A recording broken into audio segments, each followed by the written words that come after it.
ఉద్యోగాలు ఈరోజు ప్రైవేటు రంగంలో మనం కల్పించినాం.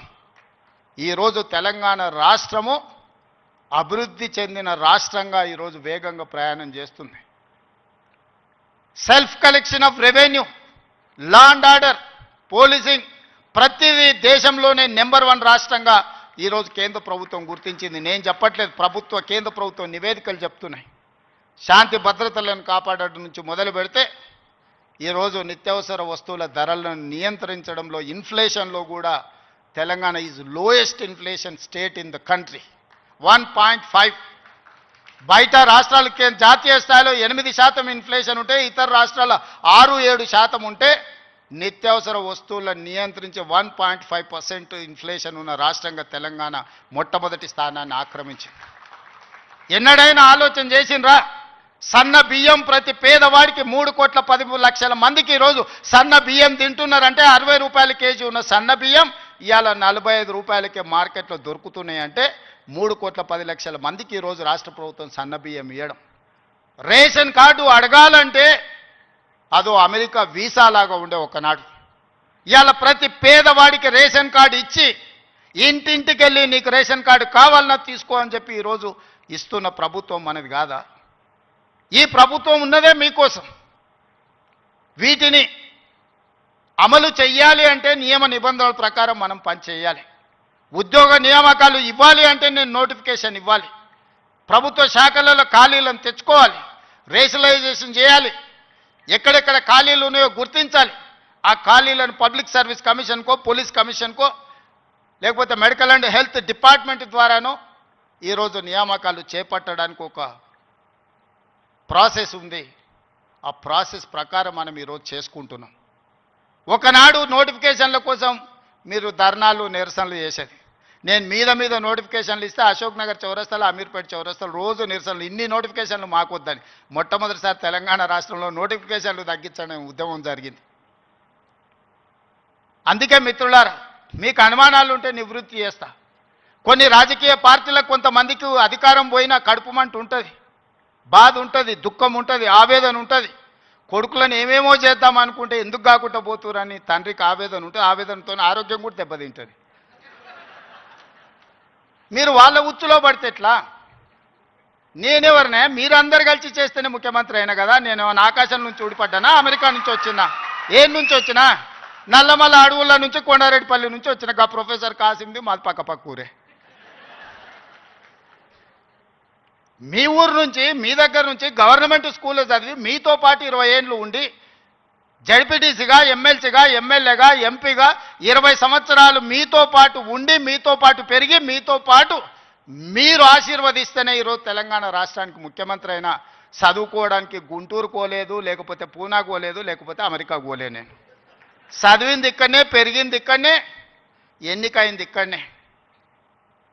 మా తాతలు ముత్తాతలు ఎవరు పెద్ద పెద్ద పదవులలో లేరు. మా నాయన పేరు చెప్పి నేను ఇక్కడికి రాలేదు. కష్టపడి మీరు ఆశీర్వదిస్తే ఇక్కడికి వచ్చిన. చెట్టు పేరు చెప్పి చింతకాయలు అమ్మదలుచుకోలేదు నేను. కొంతమంది చెట్టు పేరు చెప్పి అమ్ముకునే ప్రయత్నం చేస్తారు. అట్లాంటి వాళ్ళని చూస్తున్నాం. వాళ్ళకి బాధ ఉంది, దుఃఖం ఉంది, కోపం ఉంది. ఎందుకంటే ఉన్న పదంగా ఒక రైతు బిడ్డ ముఖ్యమంత్రి అయితే ఎట్లా? దొరల చేతులు ఉండాల్సిన పెత్తనం పేదోళ్ళ చేతులకు పోతే ఎట్లా అని వాళ్ళకి ఆవేదన ఉంటుంది. అర్థం చేసుకోవచ్చు వాళ్ళ ఆవేదన ఏందో. అట్లాంటి వాళ్ళ ఉచ్చుల పడకండి. సమస్య ఉంటే నాకు చెప్పండి. నా మంత్రులందరూ అందుబాటులో ఉన్నారు. మీ మంత్రి లక్ష్మణ్ ఎవరే? మీ మధ్యలో ఉండేటోడే కదా. పొన్నం ప్రభాకర్ ఎవరే? విద్యార్థి రాజకీయాల నుంచి వచ్చినోడే కదా. ఏ పేరైనా తీసుకోండి. ఈరోజు నా మంత్రివర్గంలో ఉన్నోళ్ళు మీకు అందుబాటులో ఉండనోళ్ళ? మీరు కలిస్తే చెబితే విననోళ్ళ? ఇవాళ ప్రొఫెసర్ కోదండరామ్ గారిని ఎమ్మెల్సీగా చేసినాం. ఎందుకు? మీ సమస్యలు విని చట్టసభలలో ప్రస్తావిస్తాడని. కుట్ర చేసి సుప్రీంకోర్టుకి వెళ్ళి కొట్టేపించారు. నేను మళ్ళీ చెప్తున్నా, సార్ను 15 రోజులు మళ్ళీ ఎమ్మెల్సీకి పంపుతాం. ఎవడడ్డం వస్తాడో చూద్దాం. ఎందుకంటే ప్రజాస్వామికంగా ప్రజల సమస్యల్ని ప్రస్తావించే వాళ్ళు చట్టసభలో ఉండాలనేది నా ఆలోచన. అలాంటి వాళ్ళను పంపించినప్పుడు వాళ్ళకు కూడా పదవి ఉండొద్దని సుప్రీంకోర్టు వరకు పోయి కోట్ల రూపాయలు పెట్టి పెద్ద పెద్ద న్యాయవాదులను తీసుకొచ్చి ప్రొఫెసర్ కోదండరామ్ సార్ని ఎమ్మెల్సీగా తొలగించారు. ఏం పైశాచికానందం ఇది? ఏం శునకానందం? సార్ ఒక్కడు ప్రొఫెసర్గా ఉంటే తప్ప, ప్రొఫెసర్ గారు ఎమ్మెల్సీగా ఉంటే తప్ప? మీ ఇంటిల్లి పాది మంత్రులు ఉండొచ్చు, ముఖ్యమంత్రి ఉండొచ్చు, ఎమ్మెల్సీలు ఉండొచ్చు, ఎంపీలు ఉండొచ్చు, అన్నీ మీ కుటుంబం ఉండొచ్చు. కానీ పొలిటికల్ చేసి చైర్పర్సన్గా పనిచేసిన కోదండరామ్ గారు ఒక ఎమ్మెల్సీ ఉంటే మీ దుఃఖమేందని అడుగుతున్నా. నా మీద తీటుందంటే నేను అర్థం చేసుకుంటా. ఆ సార్ ఏందే పాపం, ఇంటి తలుపులు వలగొట్టినా ఏమనలే సారు, నేనైతే చెంపలు వలగొడుతుంటే. ఆయనను కూడా ఉండొద్దు ఎమ్మెల్సీ కానీ అంటే ఎట్లాంటి ఆలోచనలతో ఉన్నారో ఒకసారి ఆలోచన చేయండి. నేను కాకుండా ఇంకెవరైనా ఉంటే కుమార్ గారు వైస్ ఛాన్సలర్ అవుతుండేనా? మీరు చెప్పండి, మీరు ఆలోచన చేయండి. జానయ్య గారు అక్కడ అవుతుండేనా వైస్ ఛాన్సలరు? ఈ సామాజిక చైతన్యం ఆనాడు దయాకర్ ఉద్యమంలో యాక్టివ్గా ఉన్నాడు కదా. 10-12 ఏళ్ళు పాపం ఏది రాకుండా అందరు అడ్డం పడ్డారు కదా. ఇవాళ ఎమ్మెల్సీ అయ్యింది కదా దయాకర్ కూడా. ఇవన్నీ ఎందుకు అవుతున్నాయి? బాలలక్ష్మి మీ బిడ్డనే కదా, మీ యూనివర్సిటీలో పెరిగిన అమ్మాయే కదా.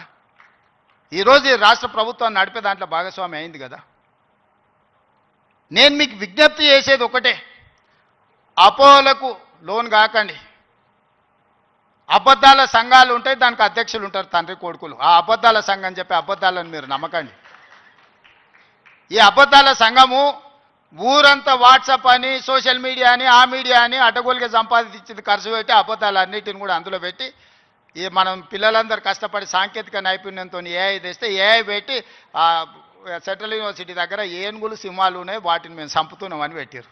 తెలంగాణలో ఏనుగులు అనేటివే లేవయా, సింహాలు అనేటివే లేవు. మానవ రూపంలో ఉన్న మృగాలు ఉన్నాయి, అవి ఫామ్ హౌస్లలో ఉన్నాయి. వాటిని నిర్బంధించడానికి వలలేయండి.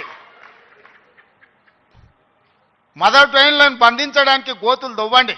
లేని ఏనుగులను, లేని సింహాలను సెంట్రల్ యూనివర్సిటీలో ఉన్నాయి, వాటిని నేను చంపేస్తున్నా అని చెప్పి సోషల్ మీడియాలో ఆర్టిఫిషియల్ ఇంటెలిజెన్స్ను ఉపయోగించి అతి తెలివితేటలన్నీ ప్రదర్శించి అడ్డుకున్నారు. ఎంతకాలం అడ్డుకుంటారు?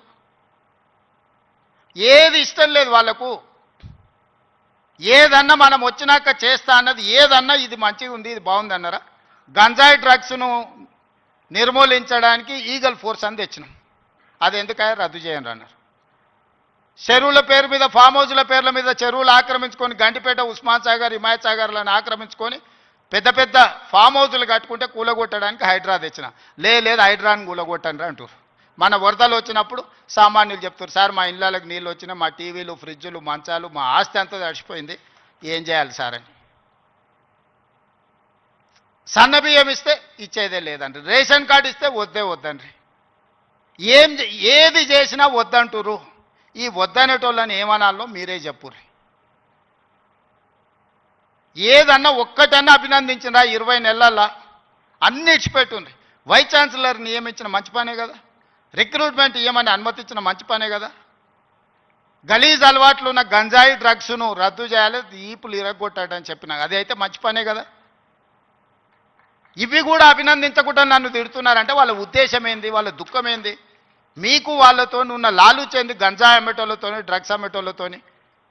దీపావళి పండుగ కంటే దావత్ చేసుకున్నాడంట బామ్మర్ది. మేము దీపావళి పండుగకు చిచ్చుబుట్లు కాల్చుకుంటే వాళ్ళు సారా బుట్లు పెట్టుకొని దావత్ చేసుకుని అందులో పట్టుకుంటే డ్రగ్స్ తీసుకున్నవాడు దొరికిండు. అట్లెట్లా పట్టుకుంటారు అంటాడు. అంటే డ్రగ్స్ తీసుకుంటే పట్టుకోవద్దా? మీరే చెప్పుర్రి. వద్దు అని అంటే వదిలిపెడదాం. మరి మీరు అందరు కలిసి తీర్మానం చేస్తే గంజాయి డ్రగ్స్ తీసుకోవచ్చు, మనం ఏమనొద్దు. తెలంగాణ రాష్ట్రంలో వాళ్ళు చెప్పినట్టు మరి అట్లాంటి రాజ్యాంగం ఏదైనా ఉంటే నాకు చూపియ్యరు. ఇట్లాంటి వాళ్ళు తెలంగాణ సమాజానికి పట్టిన చెదలు. ఆ చెదల్ని మనం ఒకసారి గుర్తించడం కొంచెం ఆలస్యం అవుతుంది. ఎందుకంటే మన ఇళ్ళల్లో మనం వుడ్ వర్క్ చేసుకున్నప్పుడు ఇట్లనే కనిపిస్తుంది, లాస్ట్కి ఇట్లా చూస్తే మొత్తం డొల్లయిగా అనిపిస్తుంది. తెలంగాణ సమాజానికి కూడా వాళ్ళు ముసిగేసుకున్న చెదల్లాంటి వాళ్ళు ఈ తెలంగాణ సమాజం బాగు కోరుకోరు. ఉస్మానియా యూనివర్సిటీని బతకనియరు. మళ్ళీ వచ్చిండ్రంటే ఆలోచనలకు కూడా వచ్చినా ఈ ఉస్మానియా యూనివర్సిటీని ఉంచరు. లేఅవుట్లు వేసి ప్లాట్లు అమ్ముకుంటారు తప్పితే ఈ ఉస్మానియా యూనివర్సిటీని ఉంచరు.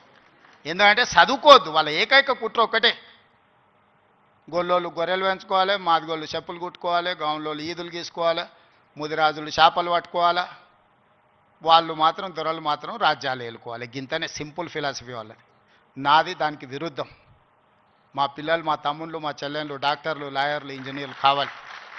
ఈ తెలంగాణ సమాజం అభివృద్ధి చెందిన రాష్ట్రంగా 2034కు $1 ట్రిలియన్ ఎకానమీ, 2047కు $3 ట్రిలియన్స్ ఎకానమీ కావాలి అని అంటే మీరందరూ అభివృద్ధి సాధించాలి, చదువుకోవాలి. చదువు ఒక్కటే మీ తలరాతను మారుస్తుంది.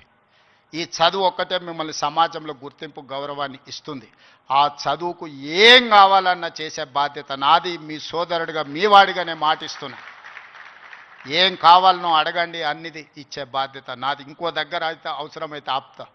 ఇంకెక్కడన్నా అడ్జస్ట్మెంట్ ఉంటే అక్కడనో ఇక్కడనో ఇంకేదాన్ని ఉంటే నల్లా బంద్ చేసి అయినా కాలు ఇక్కడ మలుపుతా. మీరేం ఫికర్ పెట్టుకోకరి, నేనున్నా. మీరు కావాల్సింది చేసుకోండి. ధన్యవాదాలు మిత్రులారా. Yeah, you can give him a standing ovation for that wonderful message. Thank you, sir, for your profound and visionary address. ముఖ్యమంత్రి గారి అనుమతితో ఇవ్వడం జరిగింది. మరి దీనిలో భాగంగా ఇక్కడ ఉన్నటువంటి శంకుస్థాపన అడ్లూరి లక్ష్మణ్ గారు, ప్రొఫెసర్ కుమార్ గారు, Yogita Rana education principal secretary గారు, Hyderabad city commissioner DGP CV Anand గారు, దేవసేన గారు, రిజిస్ట్రార్ గారు, ఇక్కడికి విచ్చేసిన తెలంగాణ నలుమూలల వైస్ ఛాన్సలర్స్, ప్రొఫెసర్ కోదండరామ్ గారు, education commission members, Osmania university teaching, non teaching